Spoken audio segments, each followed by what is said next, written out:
Today I'm going to be teaching everybody in this video 5 track and field tips that are guaranteed to help you run faster races and overall drop your times and achieve new PRs. So let's go ahead and get started. The first one is going to be arms. Now many people underestimate the arms. So when you're going into your last 100 meters of the race, you oftentimes get this thing called lactic acid, right? You're dying, your head's swaying, your legs are kind of dying, right? And your arms are flailing. Your arms are all over the place. You're doing this motion, right?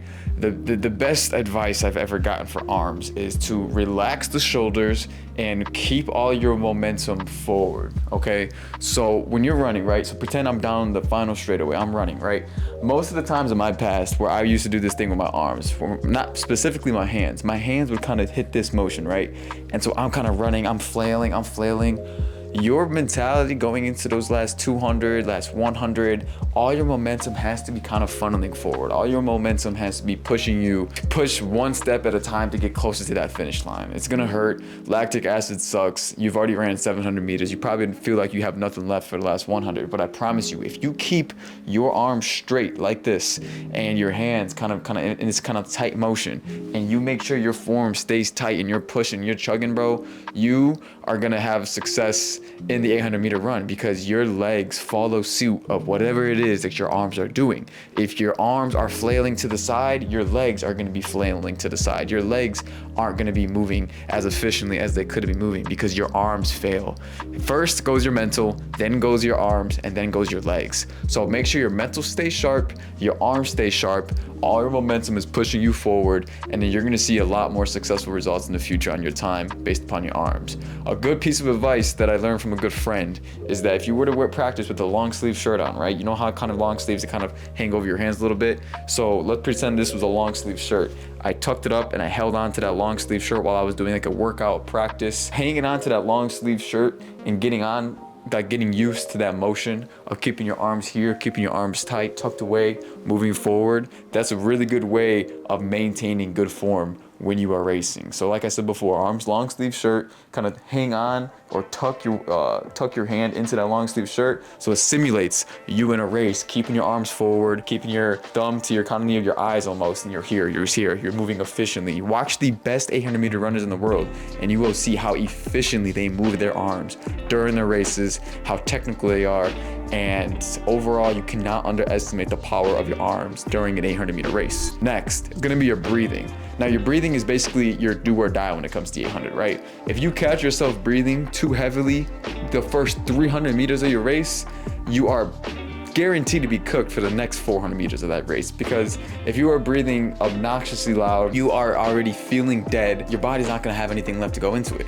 You have to enter this zen-like state of mind going into the first 400 meters of the race. The best advice I've ever heard in the 800, one of the best, is that if you are able to turn your mind off that first 400 and come through in a comfortable split, right? Back when I used to be like a 159 guy, right? If I were to come through in like 57, 58, and I used to feel smooth, I turned my mind off for the first 400 meters, I knew I was set up for a pretty good race. And now that split for me is about 52 to 53 seconds. I just come through smooth. Bam, 25, 26 seconds. I don't even feel it because there's so much adrenaline. My breathing is under control. I'm calm. I am relaxed. I'm simply just going with the momentum, going with the wave, going with the flow. I'm just here. I'm mentally in a different place. My breathing is super calm, super relaxed. The race does not get hard until the last 300 meters. If you can turn your mind off and control your breathing the first 500 to 600 meters of that race, you are going to find so much success in the 800 meter run. Keep your breathing to a minimum. Keep it nice and smooth, nice and relaxed. Don't pant is what I'm trying to get at, right? A lot of, like, when you see panting, you think of dogs, you think of animals, like they're kind of like like that's too much. Take long, calculated breaths when you're running. Literally, practice it yourself when you're running. Try to control your breaths. You literally can try to control your heart rate with your mind. Keep that in mind when going into your next 800 meter race, that if you control your heart rate, if you control your breathing, you're gonna have a lot more energy going into that final 100 meters of your race. Now, next, I'm gonna be talking about positioning. Positioning is everything in the 800 meter run. I have lost races where I should have won, where I was the best person in my heat. I've lost because of positioning. I would position myself in a bad spot. I would get trapped. I would get stuck behind people. I would finish races in lanes 3 to 4 because I was trying to swing wide and make up for my bad positioning that I got in early on. If you are in the correct positioning, you will find yourself winning tons of races. Now, you're probably just wondering, what is good positioning? Good positioning is where you're running the least amount of distance, right? If you're staying in lanes 1 and 2 the entire 800-meter race, that is what I call good positioning. You're not running extra. There's been races where I've ran 815 to 820 meters because I'm swerving in and out of lanes. I'm moving around people. I'm trying to swing wide. I'm trying to pass people, right? And so I'm working twice as hard when the other person, if they just stayed in lane 1 the whole entire time, maybe they're not as fit as me, maybe they're not as fast as me, but they outsmarted me because they had better positioning. And they know the shortest distance between 2 points is a straight line. And the shortest distance between the start line and the finish line is staying in lane 1 the entire race.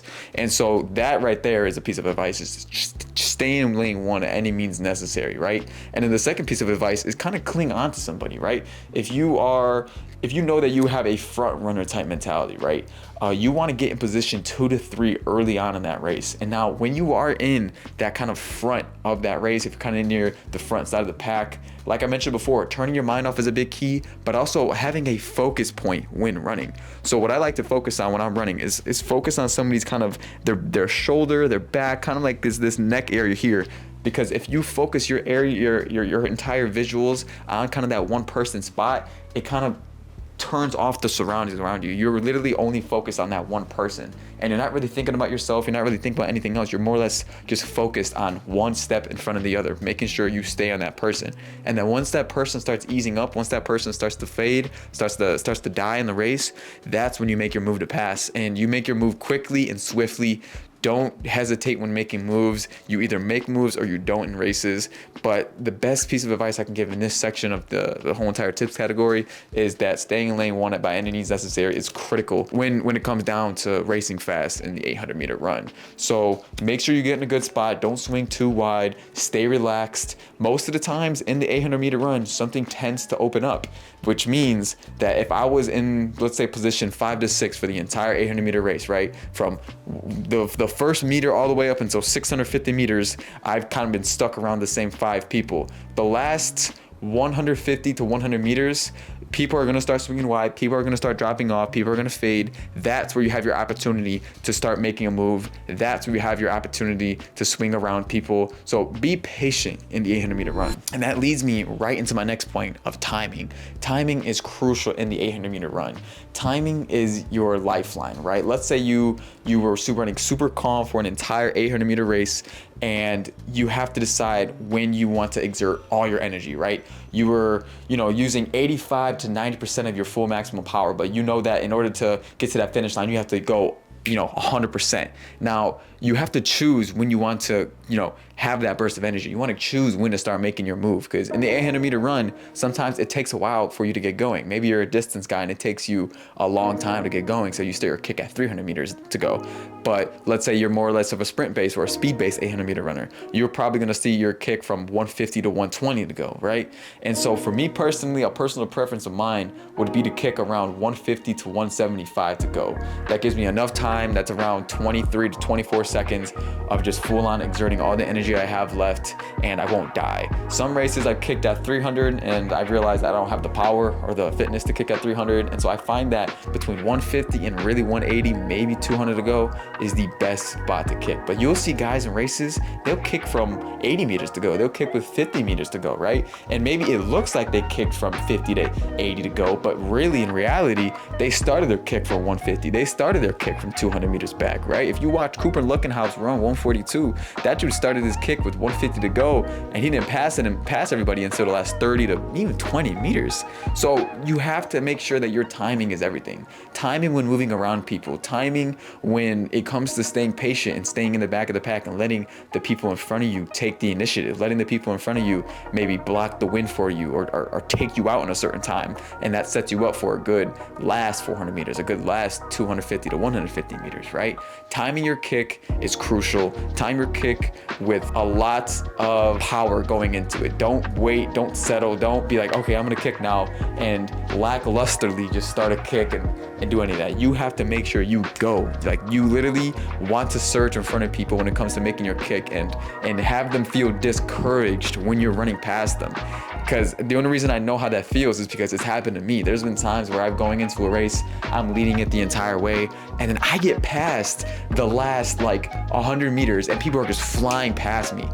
And it sucks. It's one of the worst feelings because it's like, dang, I have no more energy left and this person just flew past me. I'm never gonna catch them. You want to make other people feel like that. You want to surge past people and instill that they have no chance of winning into their mind. Like, dang, that guy's moving. I don't know how he did that kick, but you basically just hit a speed boost out of nowhere.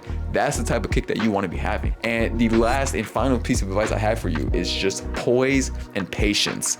Poise and patience is one of the biggest tips that I can give in this entire video. It's just staying calm and staying relaxed in the 800 meter run, not timing your kick too early, not swinging wide, not breathing too heavily, not flailing your arms because you're nervous or you're nervous about getting dropped, right? Having poise, being a calm and confident and relaxed runner is the best type of runner you can be. You have to be comfortable with losing the first 700 to 750 meters of the race if it means that you will win the race entirely. It's one of those things like, do you want to be winning a race for 785 meters and lose the last 15 meters? Or would you rather not have the glory or the camera time of running in the front of the pack, but then catching everybody the last 15 to 10 meters? Because at the end of the day, you have to ask yourself, what's more important, winning the race or looking good while running the race? It's always going to come down to winning the race, because when you're looking at the TFers and you're looking at the results afterwards, you're going to see the splits and you're going to see people coming across, flying the first 200, flying the first 400, zooming through 600, even 700, they're going to be flying. But if you are patient, if you are running within yourself, if you are running within your ability, you are going to win your race because you are calm, relaxed, and confident, and you know what you are capable of doing when it comes to running the 800 meter run. As I mentioned before, it is great to stick around people in your same range. It's great to stick around people who've ran your similar times or who are hitting your paces. If I know that, okay, I'm gonna open up my first 225, I'm gonna open up my first 453, I'm on my first 600 to be in 119, I am conscious of where I am in the race. I'm conscious of, okay, that is where my time is. Let me go around somebody, or let me cling on to somebody who's around my similar marks. And you know, during your race, you'll know if you're going out too fast or too slow. It's great to have race awareness because you're able to look at the clocks, you're able to feel your surroundings, but nothing beats finding somebody that's in your similar range for the first 600 meters of that race. And then as soon as you know you've hit your marks, like I said before, the last 150, everything you have, all out, rip, go ahead, get that PR. Those are 5 tips on how to run the 800 meter faster. Please below, let me know in the comments what you guys want to see next time. See you.